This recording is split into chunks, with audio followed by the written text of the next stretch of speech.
meeting. If I could ask Angus if you can open us with a karakia, please.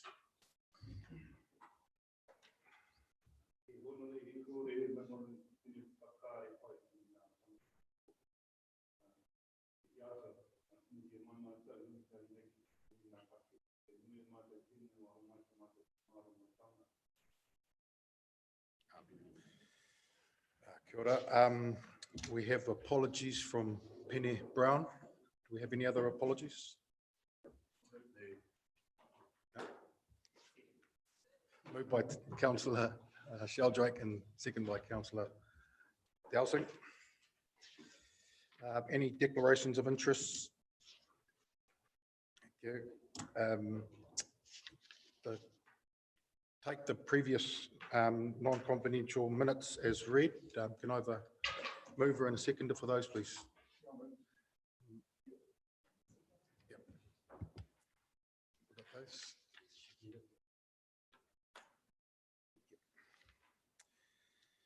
Okay, so we action check.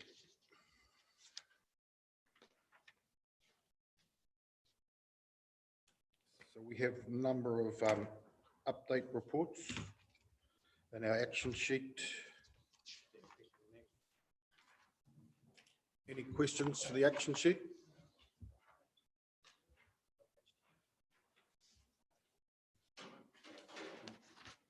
No, thank you. Okay, are we going to take these reports?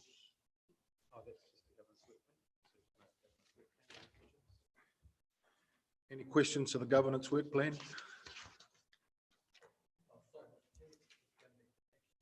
Yep.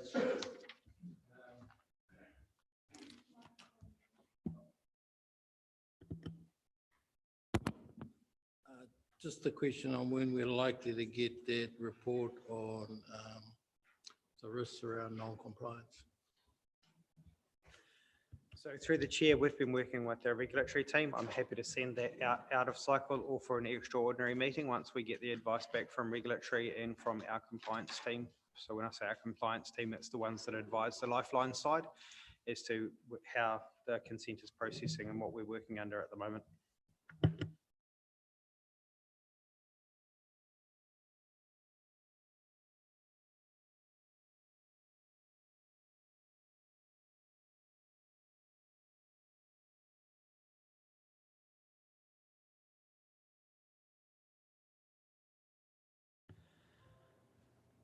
So the update for the wastewater treatment plant stage 2 upgrade, we've been working a lot with our preferred contractor to get the price to where it needs to be, but also the design specs for where they need to be as well.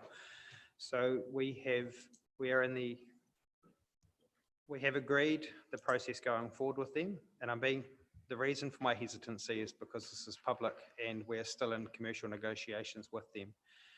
So we're working through the contract with them, and it is contractual construct negotiations is where we sit at the moment with the contractor. So we're working through when they're able to mobilise and then when they will be able to start date. So we are still working towards a mid to late June start for them. So they will be on site and mobilised by around the 18th is what we were talking with them yesterday about, to be able to start their work to get the works underway.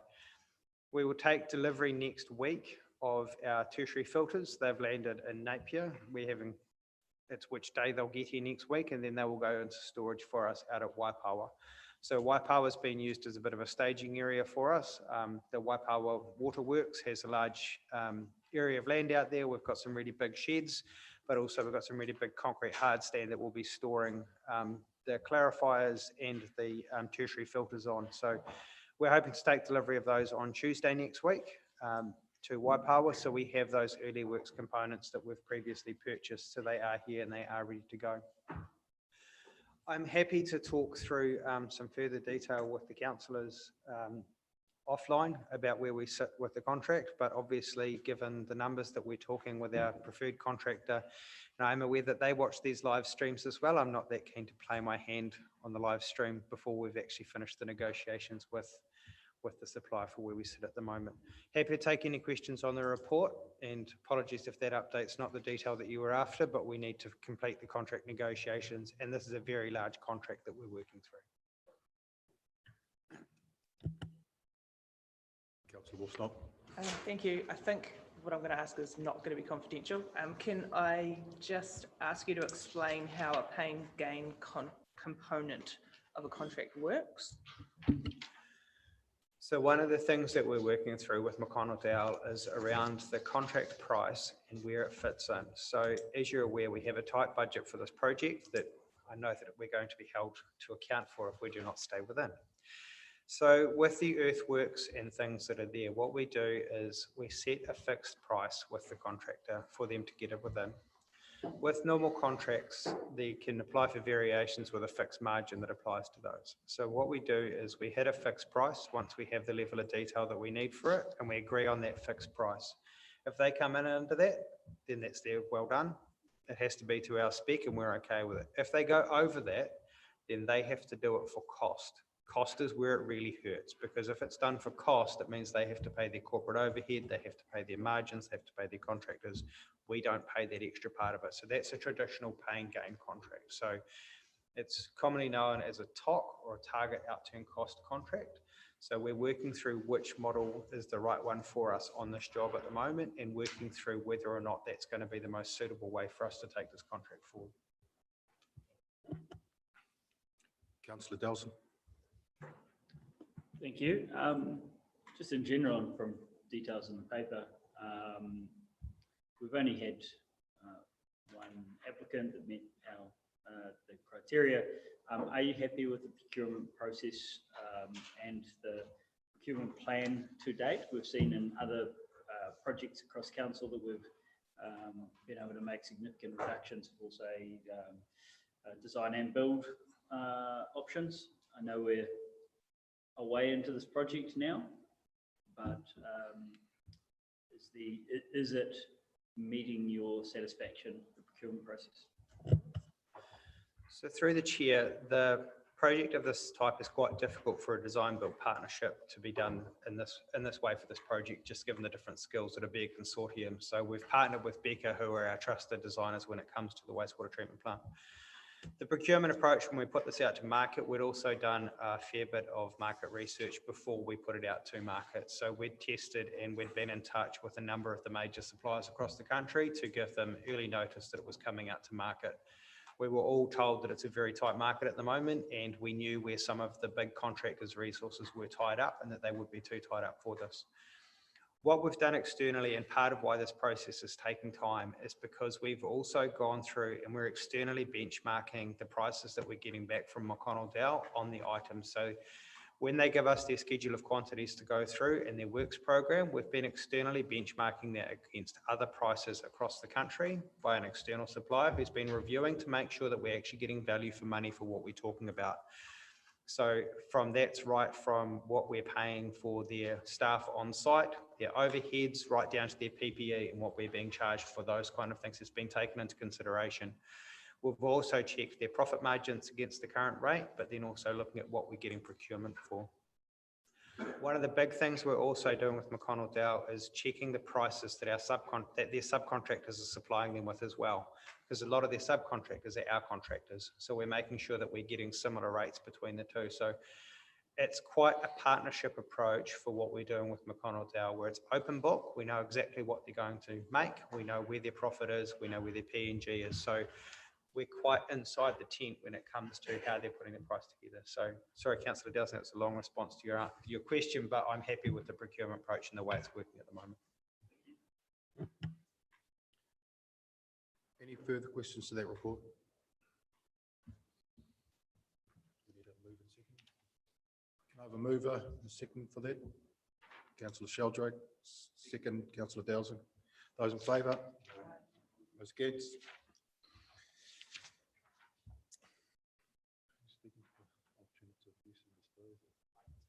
Okay, got the alternative use and disposal update.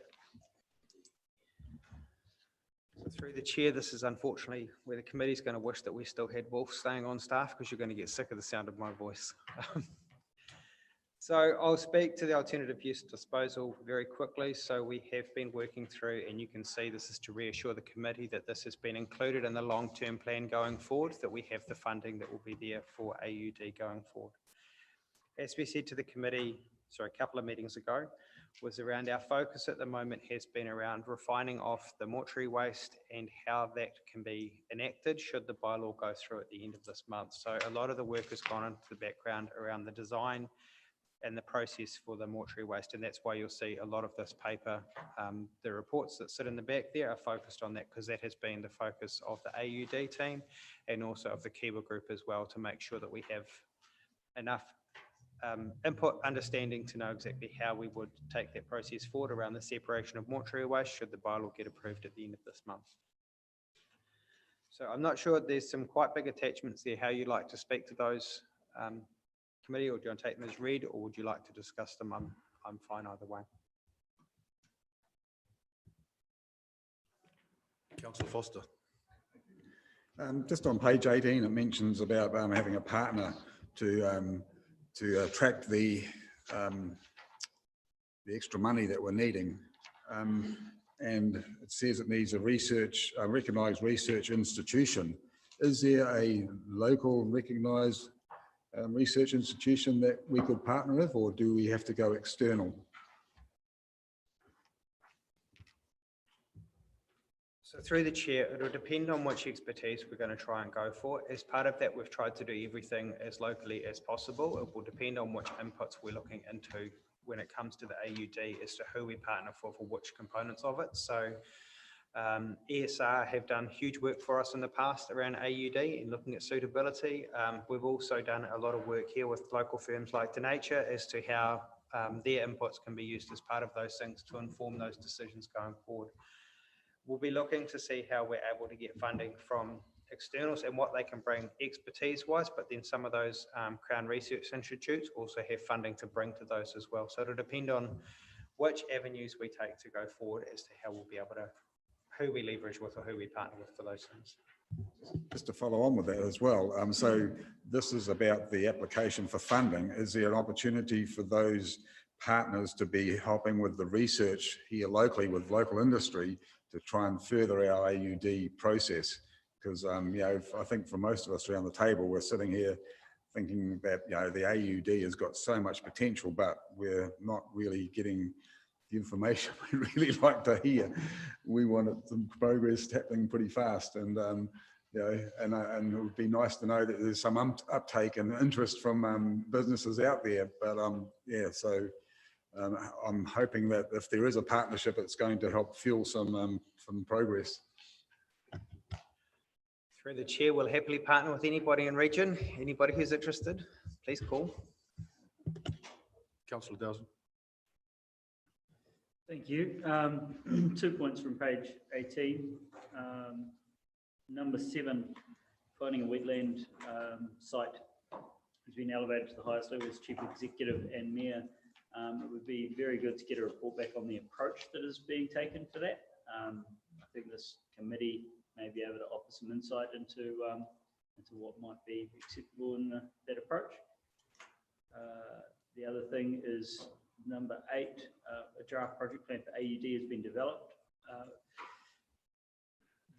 I guess for me, it'd be great to see the draft plan so that we can feed in some information around what the next steps might be. I think that would be a good approach for us to be able to be involved. Through the committee, happy to bring back to the next meeting the AUD draft plan. Councillor Seymour. I'm with respect to the same paragraphs in item 4 and 5 on that same page of 18. And what was quantum of dollars that the application was made for? And does it indicate, especially that the PGU didn't fund it, that they don't support the principle? Because I would have thought if we were at the front of the pack of trying to develop up this principle, it might have been something that should have received support in the funding round. So 2 questions in there. The number, Neville, can you remember?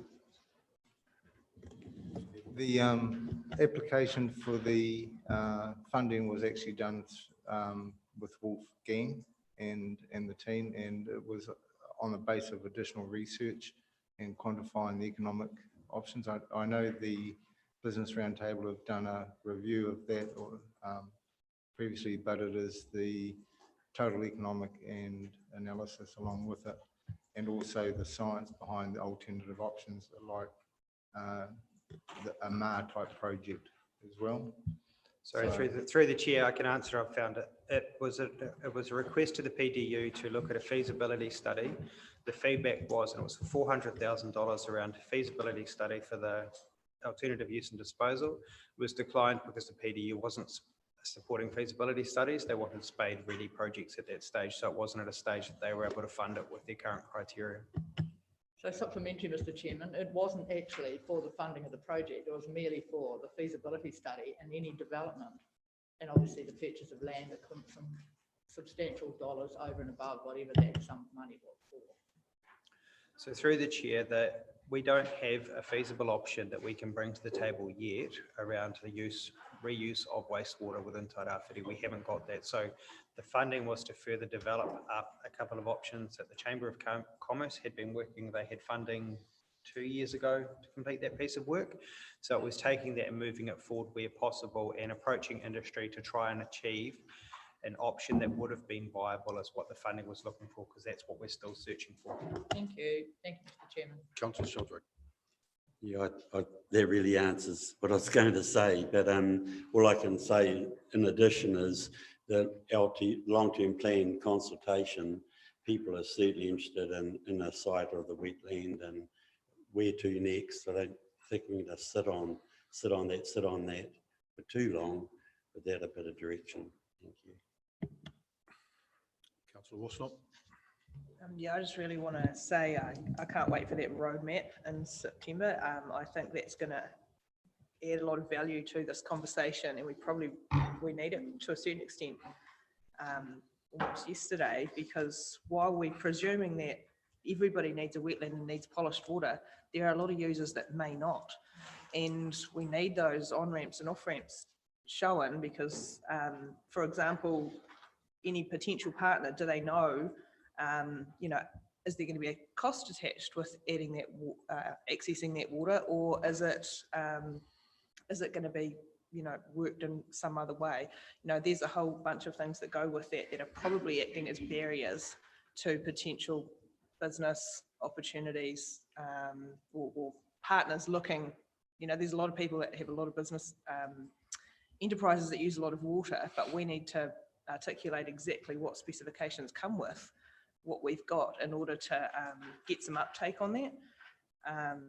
I guess my other question is, have we only applied to the Provincial Development Unit in terms of grant funding for alternative use and disposal? Because there are probably other funders. I'm just thinking the Sustainable Farming Fund, you're talking about a soil conditioner for biosolids. That is imminently sustainable. So are we able potentially to explore other funding options to accelerate potentially the biosolids aspects? Those are my 1 point and 1 question. So through the chair, we have done a vast amount of work around what the water quality will be like post the UV clarification, so clarifies in UV. And there are opportunities to use that water as soon as it exits Bank Street right now. So there are ways that can feasibly be used. As you know, we're going to reuse that water for washdown water within the plant itself. So part of what we want to do is have the water there, show that it's clean, show that we're using it, and then being able to also look at trying to get people over the line. We've given the specs, we've shown people what it will be like. We can give that now. So the data is there for it. Part of it's around the acceptance and finding a willing partner who wants to go down the road for water that comes out of that plant, and then how much can be reused by different players. And it's not necessarily one player taking all of it. It could be multiples. We need to work through those options. So we want to develop that part of it up and having it run alongside the bit that we're looking for. And you're right, Councillor Worsnop, we are looking at where are the other funders that we can get funding for to help get it over the line. Part of that is also having a willing partner who wants to actually explore those options and go down that road with us to be able to try and find where that partnership is at. And we haven't had anybody come forward to this date, despite numerous approaches to different parties. Supplementary to that, given that we have a good idea of the quality and the quantum, do we have an idea of what we will need to charge for that water, or if we need to charge. So in terms of a business opportunity, the access is one part of it, but the business case is the rest of it, right? So do we have an understanding of that? So through the chair, it really will depend on how far it needs to be pumped. So we have some pricing and some options in and around pumping within sort of 4 kilometres of Bank Street, a pump station that could take it that far. We have some costings for that. The cost per cube will completely depend on the use and if any further clarification or treatment is needed to that process before it's able to be used for whatever its end source is. So we're trying to work through that. On the solids, we are down the track on that because it's in our best interest to try and look at what we're going to do with the solids. So we've been looking at a number of suppliers and we're putting out to the market and expressions of interest to take the solids waste that is going to come off so that we don't have to truck it to landfill. That's something that we've had a number of parties approach us about with the solids. So the solids is one thing that we're fairly confident that we will have a solution in play before the plant is up and running because there's enough interest in the solids as a soil conditioner, a compost, there's a whole range for it. For the water, it really will depend on the cost, and that's why it will need a business case with whoever does come forward, because if it's 6 kilometres away, a pump station has to change. If there's 2, so there's too many variables to say this would be the cost per cube without knowing a number of variables at the moment. Morning, Mr. Wilson. On page 18, when we talk about number 1, where we just talk about our background. So this morning, early morning, we opened the new countdown. So 6:30 a.m. I was standing outside with lots of our growers, and you know when you stand around, you chat. So I spoke maybe to 4 or 5 different industry reps this morning, and all they want to talk about is water security and water going forward. So what I want to ask of you, in number 1, we talk about the seed funding that we have in our LTP that will enable us to partner with industry. The question I have and other stakeholders, are we actively engaging with industry at this stage? Because money might not come through local government channels. We might, if we partner really early, there might be other avenues for us to latch onto different funding streams via industry. I'm just interested in your comments around how, if we are actively engaging our industry partners as well. So through the chair, we've approached a number of industry players over the years multiple times to discuss when they will be ready or if it's an option or is it viable. So that $75,000 a year could quite easily be put towards a business case if somebody came to us and said, I have an option that I'd like to use that for. We've been approached in the last month by a local business, but they can only sort of take 15,000 litres at a time. And we've still said we're going to have a look at it and investigate it with that person, but it is around very much of how we can make some of those things viable. We need them to come and sit down and talk with us again so that we can take those things forward.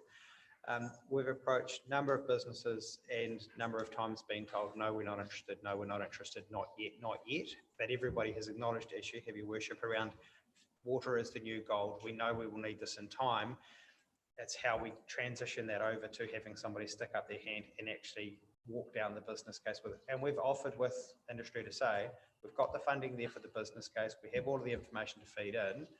We're ready to go and go back and through that again. So can you assure me that we will be reaching out again? Because, you know, businesses are busy and they might not be focused on what we are doing, but if we go back and make sure we can maybe get more online, it's always, there could be a win-win. Absolutely, Your Worship. It's something that we need to work through with the business community and make sure we make it easy for them at the same time as well. Thank you. Good. Angus? Any other discussion on the alternative use and disposal? Councillor Wilsonop? Just mindful of the fact that with regards to allocation, because this is kind of working in a similar way to allocation, albeit informally, first in best dressed, whoever's ready will get the water. We've kind of found, you know, looking back, that it meant that largely our, you know, Māori land didn't end up with allocation. Is that part of this conversation in terms of acknowledging that there's probably going to be some demand in future? There's been pretty strong support in terms of getting this concept across the line and getting the process organised.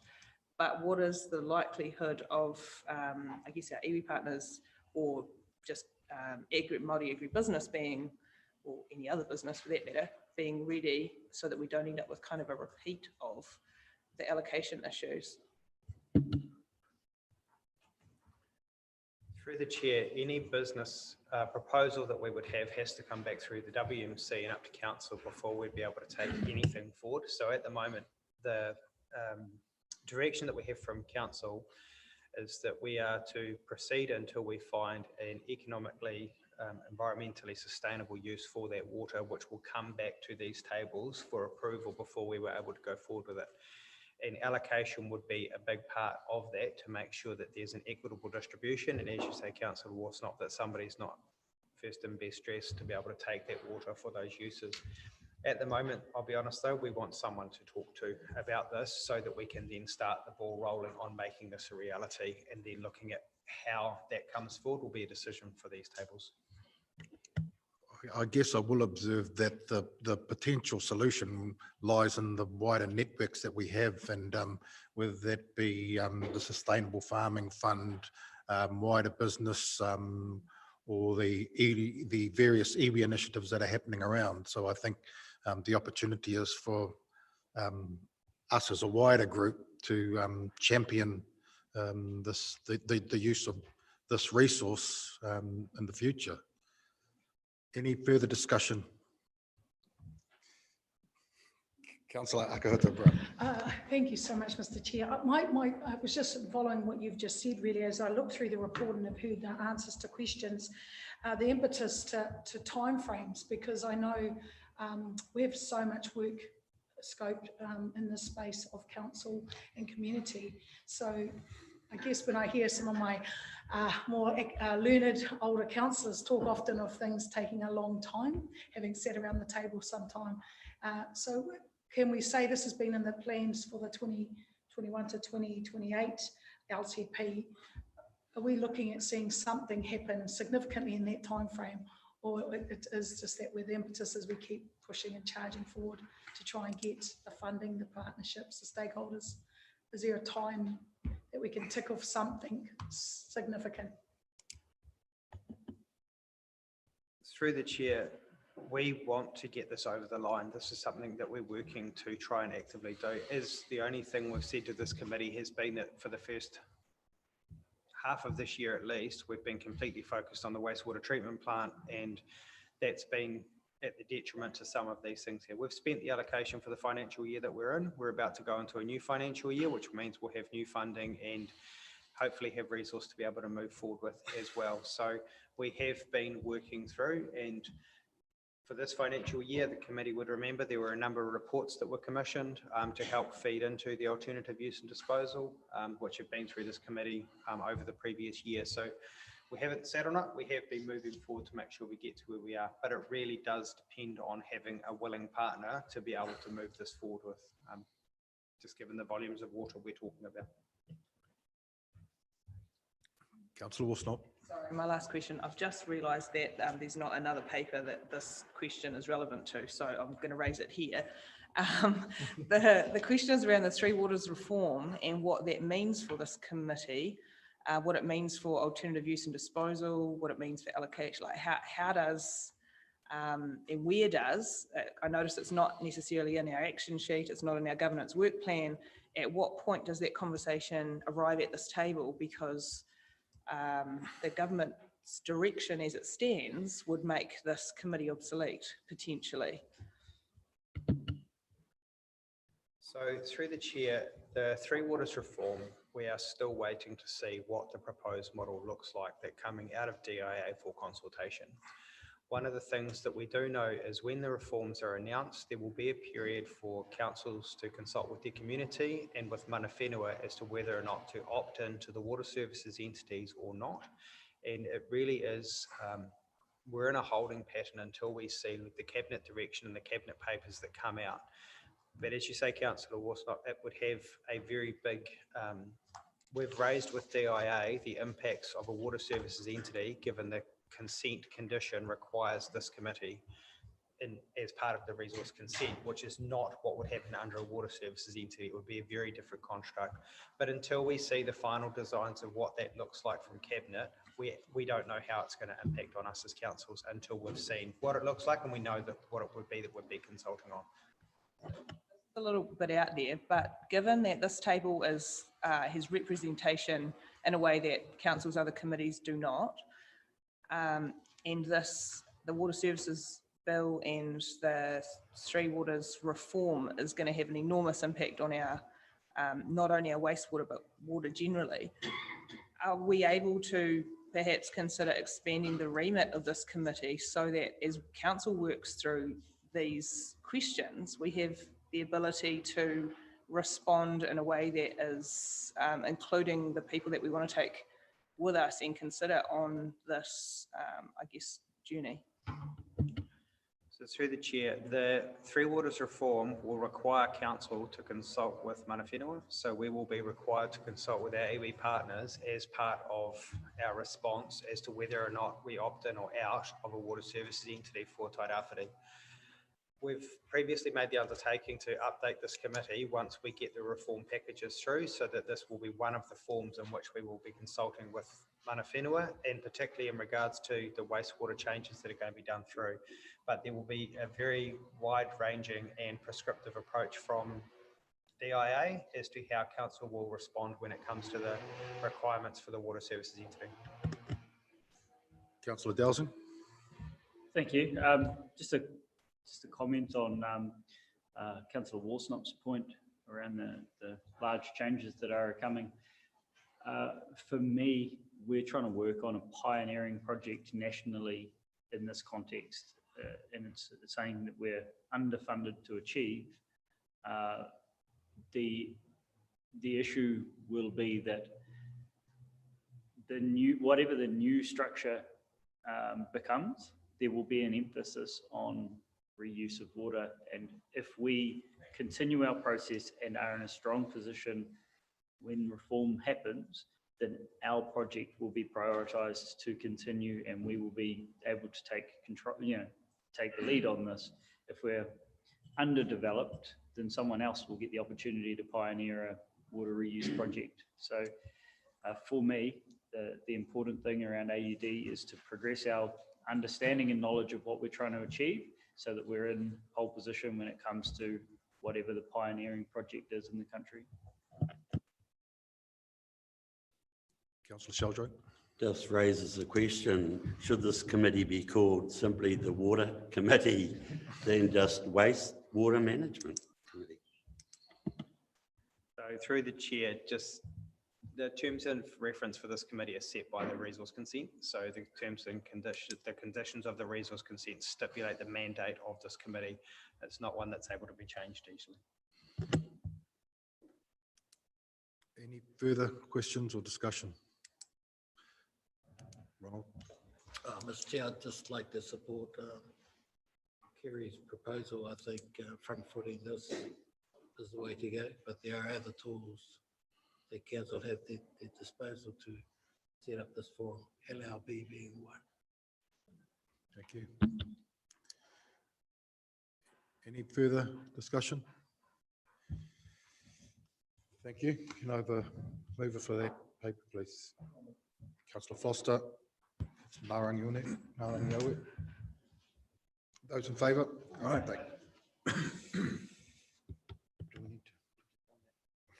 So just quickly, I know you've moved the paper, sorry, committee, but there is the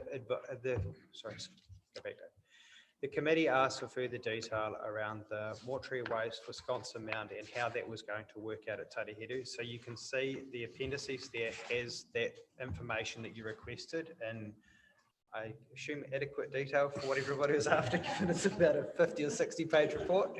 So this should be a new one that's come through this time. There was some, I think, in the last one. Yeah, some of it was in the last Oh, one. sorry, wasn't it the last one? So, Yes. but you can see the engineering, the site. You can see we've been working in partnership with the Kiwa Group to do it. So it is, we have gone down the track of being able to figure the volumes, the what's in the water, you can see we've been partnering with Evans to get to where we need to start looking at the solution. So just for the committee's awareness, the hearing was a couple of weeks ago. The report goes up to the council for adoption or not for the bylaw on the 30th, sorry. And then we'll be able to, once that decision is made, we will then proceed or not with the Wisconsin Mound. Councillor Seymour. Just a question out of interest. Were any, only because it arose by a point at that hearing, were other options of disposal other than the Wisconsin Mound looked at? Thank you.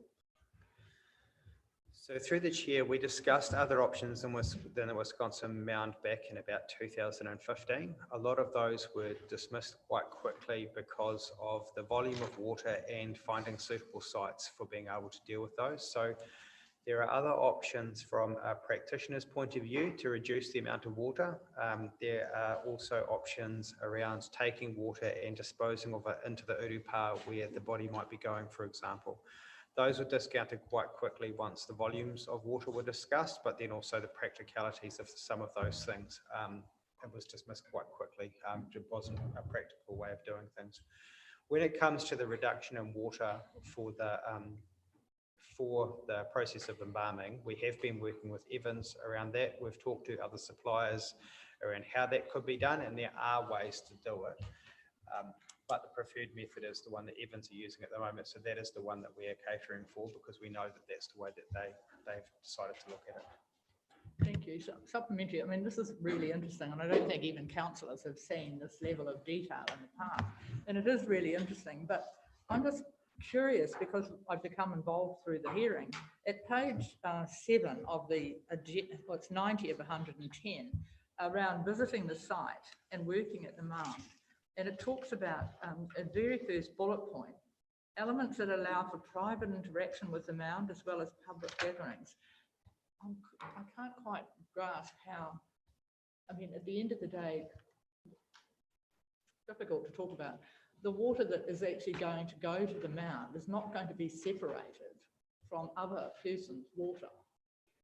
So I'm just trying to understand how private interaction as well as community interaction might be facilitated. So through the chair, this was something that was discussed with the working group that's been on mortuary waste, and it was around, given that we're having the Wisconsin Mound will look like a very natural environment, and it actually will be quite a nice looking space for reflection or for people to take time to think about loved ones. It wasn't necessarily around their mortuary waste. Some people may want to, but it was around having a place that was nice out at Tarahiru and making sure that we don't just create something and plonk it there. It was trying to fit it in with the overall landscaping, and given it was going to be planted nicely, the seating was sort of as a good addition to be able to have for reflective time for whānau. Thank you. There's some photographs which suggest what it might look like. Thank you. Any further questions on it? Councillor Wilsonov. Just do we, obviously the report states the difference between the current water use per embalming process and what we want it to be. Do we understand the likelihood of Evans being able to come within that level within the time frame that we're dealing with, and what happens if they don't? So through the chair, we're designing for the maximum water use that's being used right now. If that was to drop down, it wouldn't actually change anything fundamentally in our design or what it is that we're putting in. So we've kept it up at the higher end for the design that we're doing for the Wisconsin Mound. That's not a negative thing. It will be able to take up higher or lower will not be a large issue for it. Any further questions? Sorry. Through you, Mr. Chair, well, not a question, just endorsement of Wolf in this May with iwi, and re-endorsement of our whanaunga, and hope we do more work with them. Kia ora. Thank you. Okay, we don't need to approve that one, do we? Okay, so we'll. Yeah. So report 2195, the Turanga Nuia Kiwa Water Quality Enhancement Project Update. This may be a short report. We'll have to take it as read because this is the Kiwa Group's report, which Ian Ruru speaks to normally. So unfortunately, I can try and take some questions, but I won't ever dare speak for Ian. Okay, for the seconder, councillor Dowsing and councillor Sheldrake, those in favour? Aye, thank you, carried. Yes. Okay, so then. So the final report we need to consider is an application from Owen Lloyd of Ngāriki Kaiputahi, and you see this letter at the back. And Owen's not here today, unfortunately, he's unable to make it. Who wants to speak to this, David or Ronald? Thank you, Ron.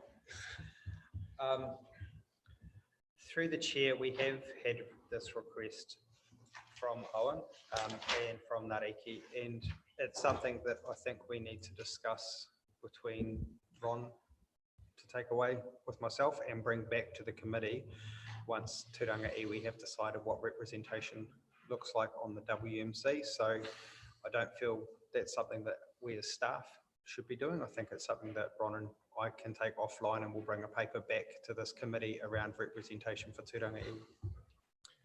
Again, just and following up on that, I think, yeah, we'd like to encourage input from wherever it might come. And I'm happy for the iwi representatives to discuss what that representation might look like offline, and then come back to the table with a recommendation as to what that representation might look like.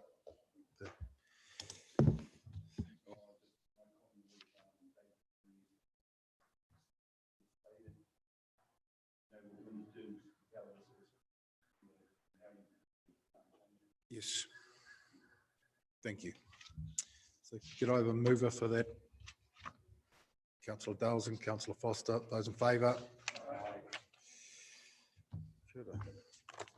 Thank you. I think that brings an end to our business for this morning.